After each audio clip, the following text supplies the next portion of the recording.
Hi and welcome to this Blueberry Markets video update with me, John Kibler, head currency analyst. In this video I'm going to go through the week ahead analysis. We're going to highlight some news for the week, some currency strength and weakness, and some charts to watch going into this week. So starting off, we don't really have any high impact data until Wednesday. Let me start off with some Aussie GDP data, which is forecasted to come in lower than previously at 0.6%. We then move on to the Bank of Canada rate statement, and the Bank of Canada are looking to hike rates by 50 basis points. This is a similar sort of path to many central banks at the moment, hiking aggressively to try and control the rate at which inflation has been rising. So Bank of Canada also following the path of rate hikes at the moment and looking to hike rates by 50 basis points. We then have the non-farm payroll data later this week on Friday, first Friday of every month.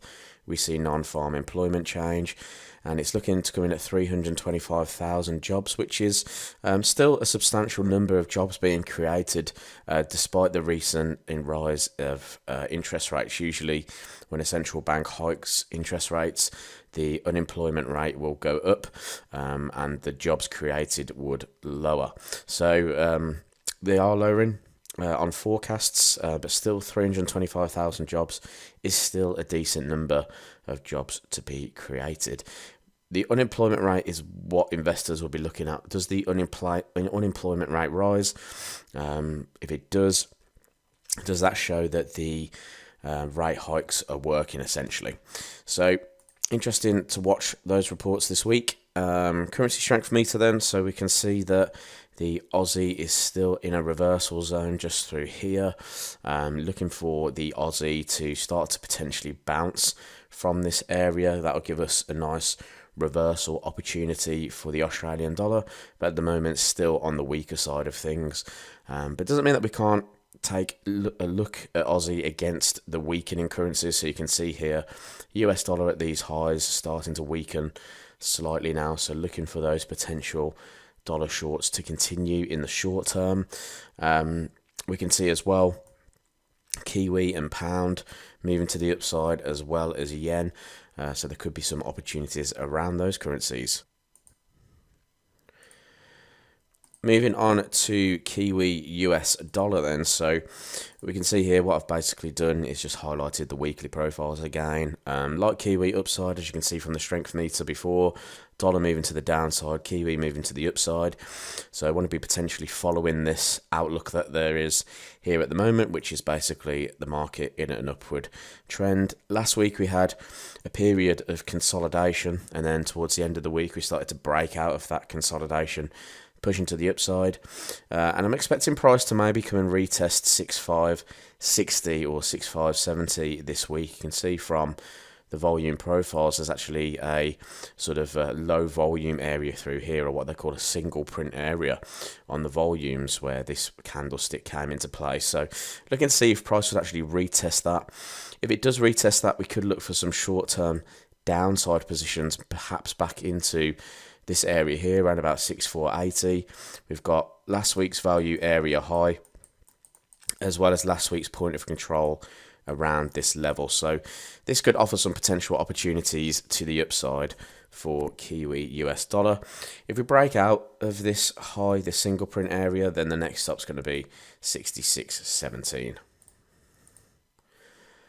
Moving on to euro then, so euro dollar price back into this key area that we spoke about previously for euro US dollar, this nice low volume area where we don't really have much action going on. Last week price came into that area and started to reject it, but now we're looking to see if price will break out. If the dollar continues to weaken in the short term, then price should move through this area pretty quickly on its way up to test some other areas of interest. Maybe this value area high at 108.50, for instance, could be a target for euro. But I'd only be looking for longs if price can trade above this weekly high just through here, get above this zone. That'll give me an idea for further opportunities then, because what I'd like to see is price break above and just kind of consolidate within that area, break to the upside. Moving on to dollar CAD then. So we spoke about dollar CAD Last week in a video, we talked about this consolidative area through here, and if price was to break out of it, how we could see price run towards 26.46. This again is a very low volume area where you can see price hasn't really built up much volume through here. So price may want to come and retest this, fill that volume, and then either continue to the upside or continue to break lower at that point. I'm expecting probably a bounce around this area, around 126.46 or 126.50 if you want to round it up. So looking for some potential downside going into this week's trade, and you can see that there is a potential option around last week's sort of value area low and the previous week's low, somewhere around this area here.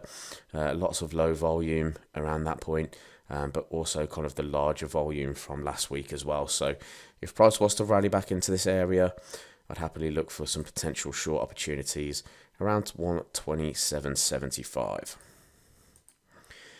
The S&P 500, so we've seen the S&P break out. We were looking and saying basically if price was to break above the $4,000 level, then we expect further price increases to the stock markets. Looking like it could continue going into next week, so if price was to come back down and retest either this 4,080 area or maybe even this pocket of volume just through here, then we could expect a continuation to the upside. If we want to be a little bit more risky, then price back at 4,000 where this high volume node is, could also offer a long opportunity. So keep an eye on the S&P 500. The next stop for it could be all the way back up to this 4,400 area. This is a naked point of control just through there, so price could come and retest that as resistance. So I hope you enjoyed this video update. If you did, leave this video a thumbs up, subscribe to the YouTube channel to see some more Forex trading content, and I'll speak to you in the next video.